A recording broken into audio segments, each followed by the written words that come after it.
అందరికీ నమస్కారం అండి. ముఖ్యంగా పాత్రికేయ మిత్రులకి. నేను చెప్పదలుచుకుందంతా కూడా కృష్ణప్రసాద్ గారు చెప్పేశారు. ఇది ఆయన చెప్పినట్టే ఇది ఒక మా ఇద్దరి కాంబినేషన్లో మూడో సినిమా జెంటిల్మన్. నాని జెంటిల్మన్ ఆయనకి సెకండ్ ఇన్నింగ్స్ అవ్వచ్చు, కానీ నాకు ఆ టైంలో బందిపోటు అనే సినిమా వచ్చి ఫెయిల్ అయింది. ఆయన ఇచ్చిన అడ్వాన్స్ నేను రిటర్న్ చేసేసి, ఇప్పటికీ మీరు ఇంకా సినిమా చేయదలుచుకుంటున్నారు నాతో అని అడిగినప్పుడు, లేదు నీతో నేను చేయదలుచుకుంటున్నానని చెప్పి ఆయన నన్ను నమ్మి జెంటిల్మన్కి మళ్ళీ నన్ను పిలిచారు. సాధారణంగా ఆ టైంలో ఆయనే కొంచెం చాలా లోలో ఉన్నారు, కష్టాల్లో ఉన్నప్పుడు ఎందురా బాబు ఫ్లాప్ డైరెక్టర్తో సినిమా తీయడం అని అనుకుంటారు సాధారణంగా. ఆయన అలా అనుకోలేదు, నమ్మారు. ఆ నమ్మకం అప్పటి నుంచి ఇప్పటివరకు మా రిలేషన్షిప్లో మేము చేసే సినిమాల్లో అది కంటిన్యూ అవుతోంది. సో ఒక జెంటిల్మన్ లాంటి వైవిధ్యభరితమైన థ్రిల్లరు, తర్వాత సమ్మోహనం లాంటి ఒక బ్రీజీ రొమాన్స్, తర్వాత మళ్ళీ నేను కూడా చాలా రోజులు, నేను లాస్ట్ ఇయర్ చేసిన కామెడీ అమితుమి 2017, దాదాపు ఒక 8 ఏళ్ళు అయిపోయింది. మళ్ళీ చేయాలి, ఒక మంచి కామెడీ చేయాలి, నిజంగా సకుటుంబ సపరివార సమేతంగా అని అంటూ ఉంటాం కదా మనము, సకుటుంబ పరకుటుంబంతో కూడా వచ్చేలాంటి సినిమా కూడా చేయాలి అని అనుకుని ఈ సారంగపాణి జాతకం, ఇది ఎప్పటి నుంచి నేను చేద్దాం అనుకుంటున్న కథ. ఇది నాకు చాలా ఇష్టమైన స్టోరీ ఇది. అందుకని ఎప్పటి నుంచో అనుకుంటూ కృష్ణప్రసాద్ గారికి నేను చెప్పడము ఇది అంటే ఆయన వెంటనే ఇమీడియట్గా సినిమా మనం తప్పకుండా చేద్దాము అని ఇమీడియట్లీ ఒక 2 రోజుల్లోనే ఆయన గ్రీన్ లైట్ ఇచ్చేసారు. తర్వాత మేము మొదలెట్టాము. అండ్ ఆఫ్ కోర్స్ మిగతా ఇంకా the entire cost and crew. నేను శ్రీనివాస్ అవసరాలు ఎప్పుడు నాతో అంటూ ఉంటాడు, ఒక అడల్ట్ జోక్ వేస్తూ ఉంటాడు నాతో, చెప్పకూడదు లేదు కానీ, sir I want have sets with you అని. So he wants to be on the set with me అని నాకు తర్వాత అర్థమైంది. So I really enjoy working with Srini for the same reason. There goes the reel, there goes the content. Thumbnail వచ్చేసింది కదా. So but all the actors fantastic to work with. నేను ఇందాక ప్రియదర్శితో చెప్పాను అనమాట, నువ్వు న్యాయ ప్రియదర్శి నుంచి ఇప్పుడు హాస్య ప్రియదర్శికి రావాలి నువ్వు ఈ సినిమాని అని. సో కోర్ట్ లాంటి ఒక అద్భుతం, చాలా మూవింగ్ ఫిల్మ్ అది. చాలా అంత కమిటెడ్గా, అంత ఏమంటారు అన్కాంప్రమైజింగ్గా సినిమాలు మనకు తక్కువైపోతున్నాయి ఇప్పుడు. అంత చాలా మంచి సినిమాల్లో లోంచి ఒక నటుడు బయటికి రాగానే ఇంత వైవిధ్యభరితమైన పాత్ర ద్వారా మళ్ళీ మీ ముందుకు రావడం అనేది చాలా నాకు పర్సనల్గా ఆనందంగా ఉంది Darshi. And it's a joy working with him. ఇంతకంటే నేను ఎక్కువ చెప్తే ముఖస్థితిలో ఉంటుంది. బట్ నాకు దర్శి ఎప్పటి నుంచో తెలుసు, తనకి నేను కూడా ఎప్పటి నుంచో తెలుసు. కాబట్టి I always want to work with him ever since that. నా చదువు నేను చేస్తా dialogue. But Balagam and of course Mallesham ఇవి చూసిన తర్వాత నేను I thought I should work with him. So ఆ విధంగా Darshi you are no one else could be, నువ్వు తప్ప సారంగపాణి ఇంకెవరూ చేయలేరు అని నేను ప్రగాఢంగా నమ్ముతున్నాను. ఈ సినిమా చూసిన తర్వాత కూడా అందరూ అదే అంటారు, ఐఎమ్ 100% షూర్.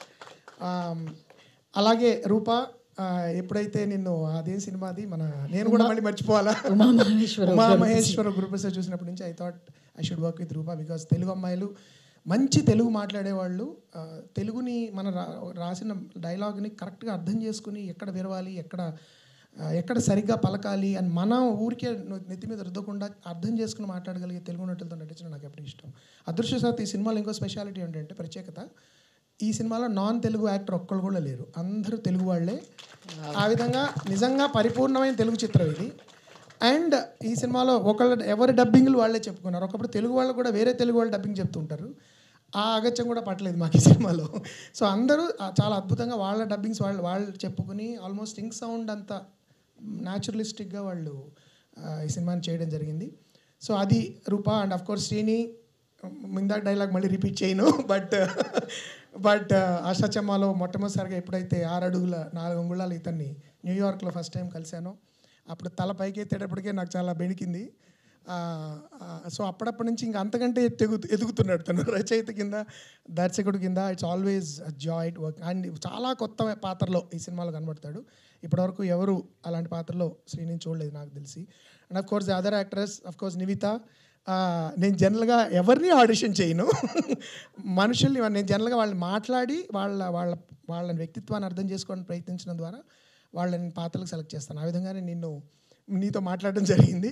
తర్వాత అఫ్ కోర్స్ అశోక్ కుమార్ గారు ఎప్పుడు నాకు శ్రీని చెప్తుంటాడు, సార్ ఒక్కసారి మీరు అశోక్ కుమార్ గారితో పనిచేయాలండి అని ఐ రిమెంబర్. సో ఎప్పుడు నా సాధారణంగా చాలా ముందుగా సెలెక్ట్ అయిపోతాయి క్యారెక్టర్స్, సెలెక్ట్ అయిపోతారు యాక్టర్స్. కానీ కొన్ని కారణాల వల్ల ఆఖరి నిమిషంలో నేను అశోక్ కుమార్ గారిని అప్రోచ్ అవ్వాల్సి వచ్చింది. ఆయన ఎంతో మంచి హృదయంతో వచ్చి ముందుకు వచ్చి చాలా అద్భుతమైన పాత్ర కూడా చేశారు ఈ సినిమా. It's gonna be one of the highlights of the first half ఆయన scene. So of course and our influencer Sameera భర్త నేను కేవలం తన రీల్స్ చూసి తన్ని ఒక పాత్రకి చెయ్యి, యాక్చువల్లీ ఆ పాత్రకి సమీర అవసరం లేదు, చిన్న పాత్ర అది, but it has to shine. చాలా మంచిగా తెలుగు మాట్లాడగలిగే వాళ్ళు రావాలి, ఒక రకమైన కాన్ఫిడెన్స్ ఉండాలి అని చెప్పి నేను సమీరాని అడగడం, తను వెంటనే వచ్చి తప్పకుండా చేస్తానండి ఆడిషన్. నీ audition your reel only for your auditions. And Pradeep, wonderful to work with you. Your actor. నాకు అంతమంది ఎప్పుడు నేను I didn't work with you, only seeing some of you work I called you. And నీ నటనతో పాటు నువ్వు ఇచ్చే హెల్త్ టిప్స్, ఎక్కడెక్కడికి వెళ్ళాలి, ఏవే మంచి ప్రదేశాలు, ఇవి కూడా నాకు enriched my life. So it's a great experience అండి ఈ సినిమా. నా దృష్టిలో ఇది కృష్ణప్రసాద్ గారు కూడా సరైన నిర్ణయం తీసుకున్నారు. ఇది సమ్మర్లో రావాల్సిన సినిమా. ఈ వేసవిలో కరెక్ట్గా పరీక్షలు అయిపోయి హాలిడేస్ స్టార్ట్ అయినప్పుడు నేను ఇందాక అన్నట్టు సకుటుంబ సపరివాత పరకుటుంబ పరపరివార సమేతంగా అందరూ రావచ్చు ఈ సినిమాకి. అండ్ అన్ని ఏజ్ గ్రూప్స్కి కూడా, అంటే ఒక మిడిల్ ఏజ్ గ్రూప్స్ కానీ, లేకపోతే పెద్దవాళ్ళకి కానీ, లేకపోతే యంగ్ జనరేషన్, జెన్జీలు, జెన్ ఆల్ఫాలు అంటున్నారు కదా, అందరి జనరేషన్స్కి, అక్రాస్ జనరేషన్స్ అందరికీ నచ్చే ఆరోగ్యకరమైన మంచి ఒక యాడెడ్ బోనస్ ఏంటంటే మా సినిమాలో మంచి కథ కూడా ఉంది. సో ఆ కథలో పాత్రలు, ఆ పాత్రలకు సంబంధించి వాళ్ళు అలా అనుగుణంగా వాళ్ళు ప్రవర్తిస్తూ ఎలా హ్యూమర్ని జనరేట్ చేస్తారు అనే ఒక చాలా మంచి అన్ని రంగరించి చేసే అవకాశం వచ్చింది నాకు, ఒక దర్శకుడి కింద, రచయిత కింద కూడా. So once again I thank all my team, my cast and crew. And ఈ సినిమా ప్రేక్షకులు కూడా నిస్సంకోచంగా మీ పిల్లలకి కళ్ళకి చేతులు అడ్డం పెట్టక్కర్లేదు ఎక్కడ కూడా. ఈ సినిమాలో అంత హాయిగా కూర్చొని మీ ముసలి ముద్దుగా అందరినీ తీసుకొని హాయిగా చూసుకోవచ్చు.